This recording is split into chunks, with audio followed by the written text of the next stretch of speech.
नमस्कार। आज हम बात करते हैं संधि भाग पर। यह संधि क्या है?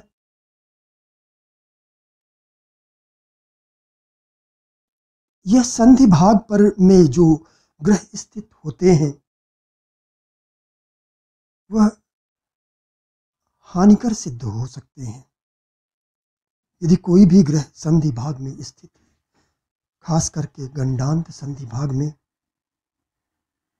और यदि उस पर किसी अन्य पापी ग्रह या क्रूर ग्रह की दृष्टि पड़ गई तो वह ग्रह निश्चित रूप से बड़ी हानि कर सकता है। बड़ी हानि जैसे कोई बड़ी दुर्घटना या मृत्यु का कारण बन सकता है। यह वीडियो शुरू करने के पहले मैं आपसे कहना चाहता हूं कि प्लीज़ मेरे इस चैनल को सब्सक्राइब करें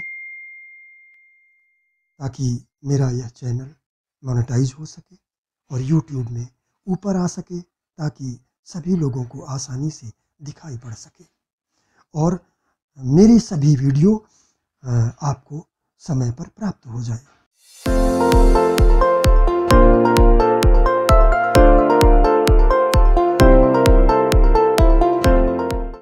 mind the gap, please mind the gap.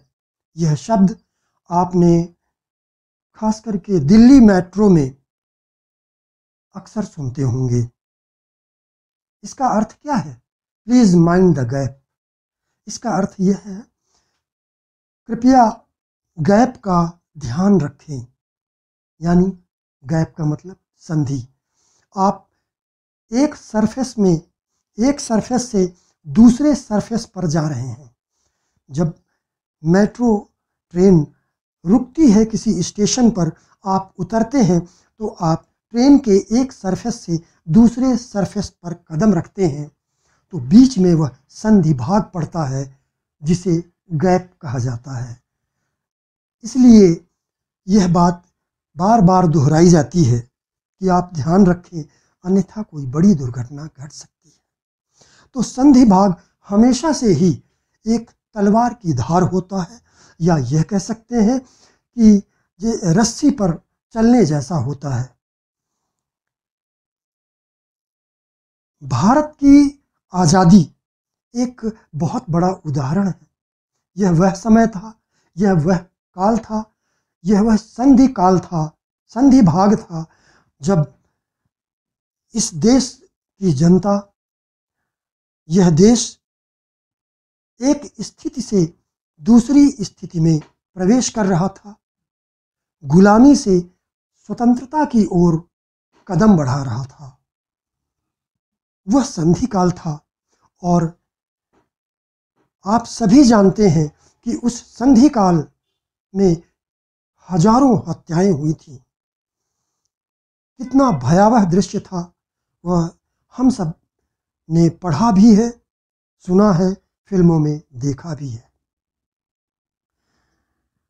तो यह संधि काल हमेशा ही एक खतरनाक स्थिति होती है। अब यह जो संधि है, ये पहला तो तिथि संधि होती है, तिथि गंडांत संधि। यह तिथि गंडांत संधि कब होती है? किसी भी पक्ष की, यानी शुक्ल पक्ष या कृष्ण पक्ष की पंचमी, दशमी, पूर्णिमा, अमावस्या की जो पहली घटी है, अंतिम घटी है, वो एक घटी, और इसके बाद नंदा तिथि शुरू होती है। नंदा तिथि का मतलब है ये पूर्ण तिथियां कहलाती हैं। पंचमी, दशमी, पूर्णिमा, अमावस्या ये पूर्ण तिथियां कहलाती हैं। इनके बाद की जो तिथि है उसे हम नंदा तिथि कहते हैं। तो पंचमी के बाद षष्ठी आएगी, षष्ठी का एक घटी शुरुआत का, प्रारंभिक एक घटी। दसवीं तिथि के बाद एकादशी आएगा, एकादशी की पहली एक घटी।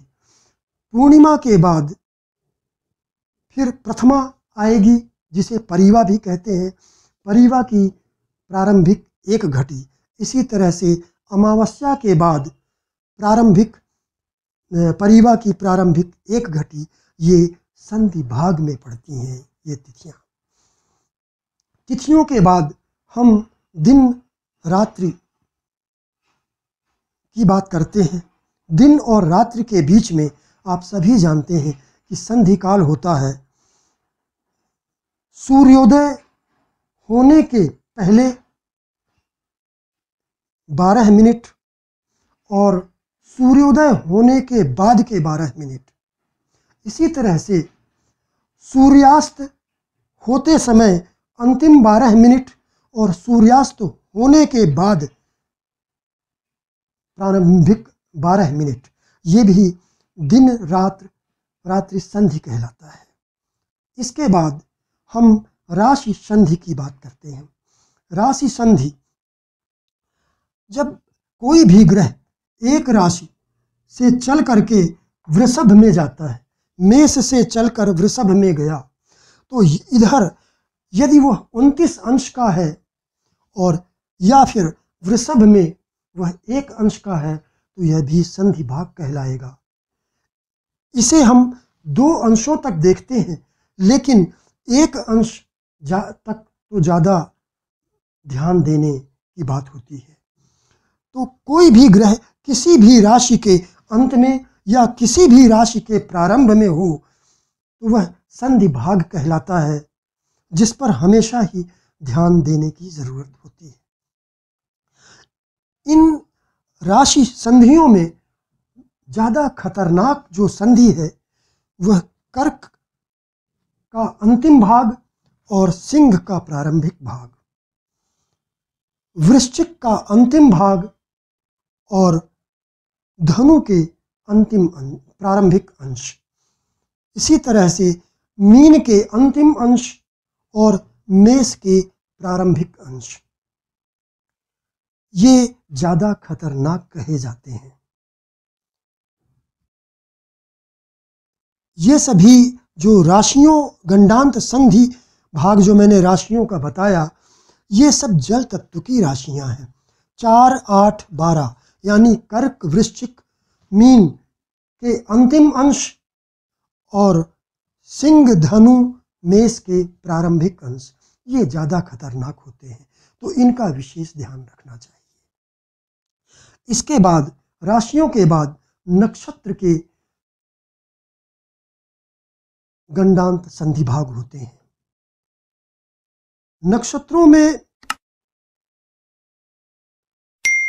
जो बुध के नक्षत्र हैं, अश्लेषा, ज्येष्ठा, रेवती, ये 3 नक्षत्र, और केतु के नक्षत्र मघा, मूल, अश्विनी, ये 6 नक्षत्र ऐसे हैं जो खतरनाक गंडांत संधि भाग कहलाते हैं। और ये नक्षत्र कर्क राशि, मैंने अभी बताया कि कर्क राशि के अंतिम अंश और सिंह राशि के प्रारंभिक अंश, तो कर्क के अंतिम अंशों पर अश्लेषा नक्षत्र पड़ता है, सिंह के प्रारंभिक अंशों पर मघा नक्षत्र पड़ता है, वृश्चिक के अंतिम अंशों पर ज्येष्ठा नक्षत्र होता है और धनु के प्रारंभिक अंशों पर मूल नक्षत्र होता है। मीन के प्रारंभिक अंतिम अंशों पर रेवती नक्षत्र होता है, यह बुध का नक्षत्र है, और मेष के प्रारंभिक अंशों पर अश्विनी नक्षत्र होता है।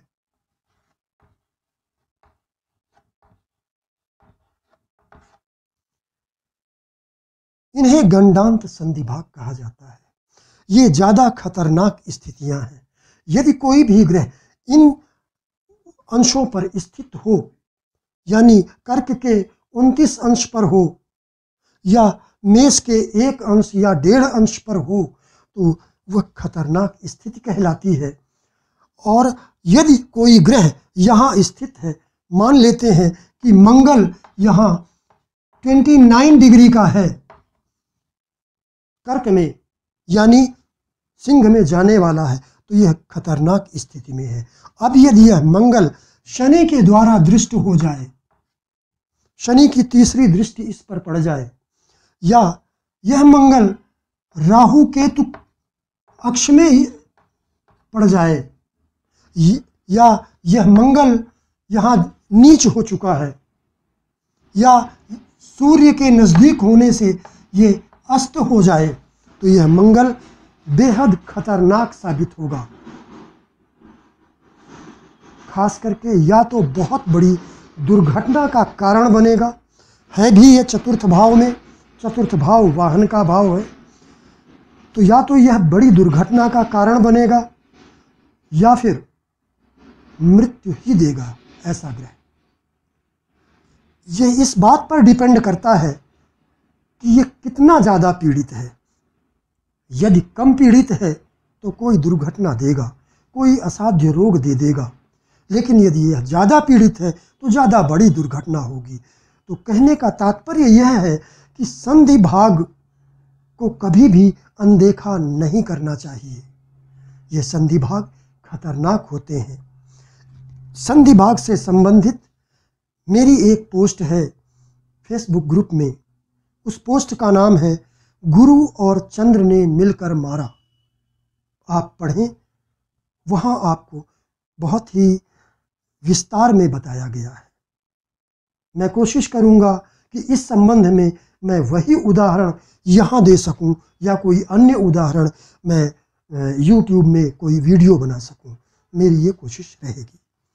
तो चलिए, ये संधि भाग मुझे उम्मीद है कि आप लोगों के समझ में आ गया होगा। नमस्कार।